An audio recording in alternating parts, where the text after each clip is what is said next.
دوستان سلام عرض شد. من آرس هستم، خدای جنگ یونانی. نشوخی میکنم، اسمم آرس و این کلیپ دوم چنل منه. اینجا چنل آرستوریاسه و کلیپ اولم پیامی بود برای صاحبان این دنیا. گفتم بالاخره اگر ما رصدی میشیم یه پیامی با اینا داده باشیم، اگه هم نه که یه پیامی به هر کی که دید. و اتفاقا یه دوستی هم دیده بود، کامنت هم گذاشته بود و یه مقدار با هم صحبت کردیم دیگه. جواب کامنت ها رو نداد. داشتیم با هم دیگه در مورد یه موضوعی صحبت میکردیم، موضوع فلسفی بود تقریبا، و تا یه جایی با هم بحث کردیم دیگه جواب نداد. اگه این کلیپ رو دیدی لطفاً بیا ادامه صحبت همونو بدیم، جالب بود برام. و اینکه من حالا آیدی پیج اینستاگرام هم میذارم، کسی خواست میتونه فالو کنه. و اینکه این سیستم هم به خاطر اینه که هنوز تم و تیپی واسه خودم انتخاب نکردم، در همین ترجیح دادم همین مدلی بیام فعلا جلو دور بیم. موضوع امروز ما هم اینه که چرا ما ترجیح میدیم تو این اینستا بچرخیم، تو یوتیوب بچرخیم، تو بازی آنلاین باشیم، ولی مثلا زبان فرانسوی یاد نگیریم، مثلا روسی یاد نگیریم، مثلا گیتار یاد نگیریم، مثلا ویولون نزنیم، مثلا یه سریالی که نصفشو دیدیم و تمام نکنیم. چی باعث میشه که ما ترجیح بدیم مثلا بریم همون پارک همیشگی، همون کافه همیشگی، با همون آدم های همیشگی وقتمون رو بگذرونیم، ولی به یه ایده میلیون دلاری فکر نکنیم؟ چجوری میشه که ما مثلا به خصوص نسل زدیا حوصله پدر مادرمون رو نداریم، ولی ممکنه بعضیمون تا صبح در حال چت کردن باشیم؟ این سوالایی بود که امروز این لحظه ذهنمو درگیر کرد و خواستم با شما به اشتراک بگذارم. و رفتم یه سرچی هم زدم که آیا ما موجودات روی این کره زمین به خصوص انسان تمایلی به انجام کارهای آسان‌تر و بدون چالش داریم، یا ترجیح میدیم کارهای پرچالش‌تر انجام بدیم؟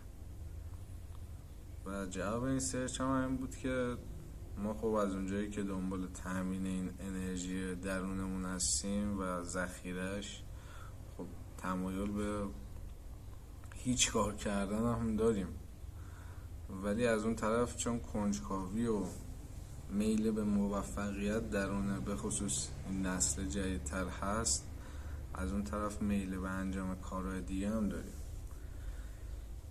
و با این حال ما داریم میبینیم که توی نسل جدید اکثرا فضای مجازی بودن رو ترجیح میدن به کارهای دیگه، و این بیشتر تقصیر خودشون نیست، تقصیر فرهنگ خانوادگی که ما داریم توش زندگی میکنیم و دنیامونه.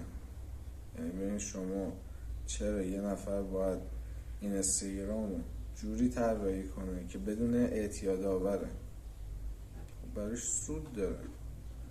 همون که شما انرژی تو، عمرتو تو این برنامه بگذرونی داره به تو صدمه میزنه، ولی برای اون سود داره. همین سود باعث میشه توجیه کنه. این یه منطق ماکیاولی هم هست که میگه واسه سود خودت هر کاری میتونی بکنی، من جمله معتاد کردن یه نسل.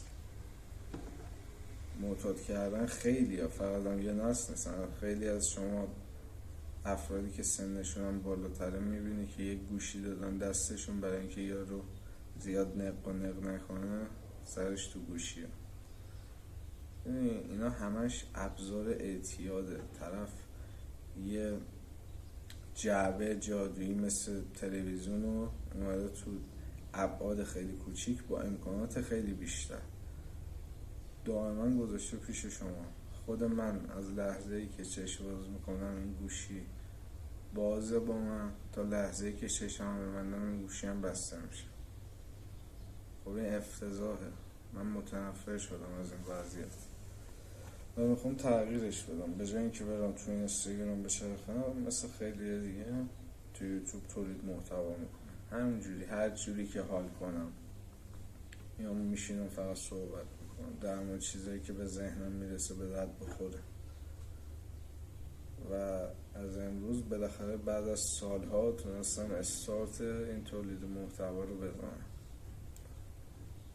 و آره خلاصه اینا من ذهنم رو درگیر کرده. گفتم هم خودم رو تغییر بدم، هم شاید با این حرفا بتونم یک کسی رو تغییر بدم. مثلا من الان چند وقته دوست دارم گیتار رو یاد بگیرم ولی نمیتونم بشینم مثلا یه کلیپ آموزشی رو با دقت نگاه کنم، همون رو تمرین کنم، اجرا کنم.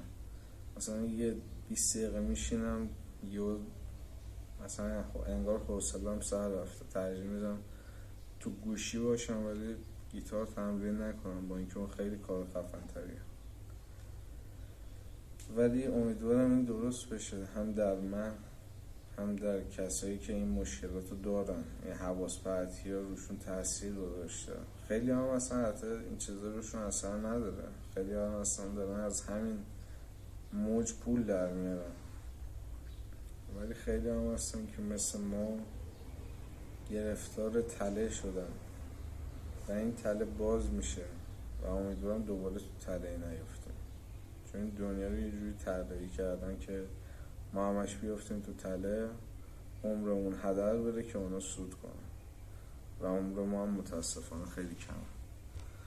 امیدوارم عمرتون زیاد باشه، عقلتون هم زیاد باشه. این کلیپ دوم تا کلیپ بعدی فعلا.